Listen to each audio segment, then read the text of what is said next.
see, as deputy president, there is so much that you can do. In fact, my role, my oath of office has 4 functions. Number 1, I swear allegiance. All right, let's go now to our correspondent, Sarah Kimani, who has more on this debate. Sarah, thank you so much for your time. I see not all candidates showed up. Tell us more.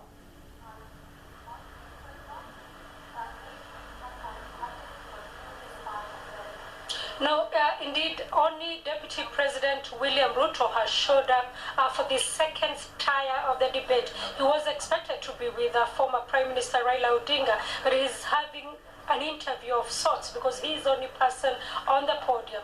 Raila Odinga sent a letter to the debate secretariat. His campaign secretariat sent a letter to the debate secretariat saying they would not share a podium with Deputy President William Ruto, whom they accuse of being corrupt and having integrity issues. What does that then mean then for this particular debate? Because it was meant to be about the 2 candidates facing off, telling the voters why they should choose them. The Secretariat says that in keeping with its tradition of running these debates for successive elections now, the debate would continue as it is happening now. But some political analysts saying that former Prime Minister Raila Odinga has lost a chance to stand face to face with his main opponent and maybe make his case on those issues that he accuses Ruto of. Corruption, mismanagement, and saying that he was also part of this administration. And so they're saying he had a chance to do that. Ruto, on the other hand, says he is here to present his manifesto to the country, and he says this for him is a chance to clear the air on issues that Kenyans may still have before the elections, which are due in exactly 2 weeks. And what have we been able to hear then about, his pre-election plan, as well as some of the promises to the voters as he continues then with this, now we can even call it a debate, I guess, as he tries then to woo some of the voters?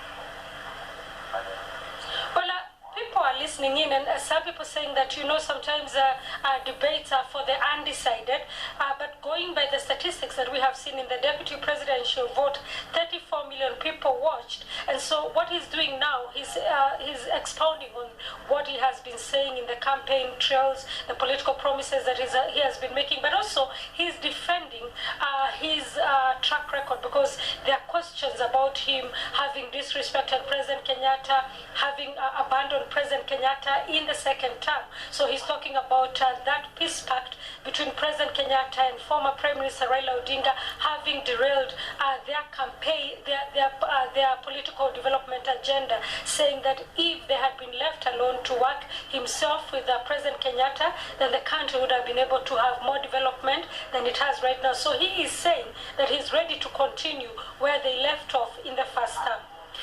And we of course are talking about 2 candidates tonight, but they're not the only ones. Let's talk about the significance then, as Kenya moves closer to its election, about the fringe candidates themselves and how much of a role they play in the testing of the maturity of democracy.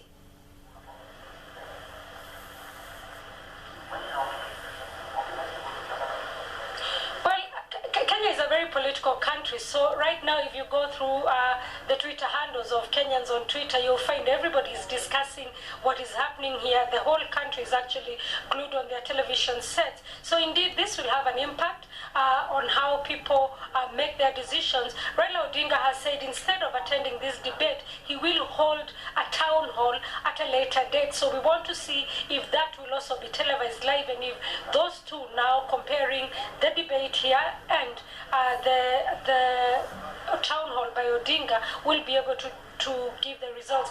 Just to tell you that earlier, before this particular segment that is underway right now, there was another one where that was also went on with only one candidate, because the one also dropped out. Professor George Wajakoya who has been talking about legalization of commercial growing of marijuana, snake farming, selling hyena testicles to be able to pay off the country's debt, did not show up. And he said the reason he did not show up is he would have wanted a stage where he shares a stage with Raila Odinga, William Ruto, and Wahige Mwaura.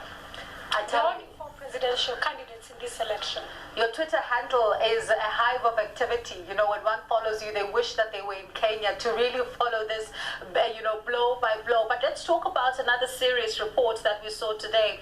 You know, there's reports that are suggesting that the Committee to Protect Journalists has warned that Kenya remains, you know, vulnerable to political turmoil, and says that there have been incidents of violation already against the press. What is the situation like on the ground?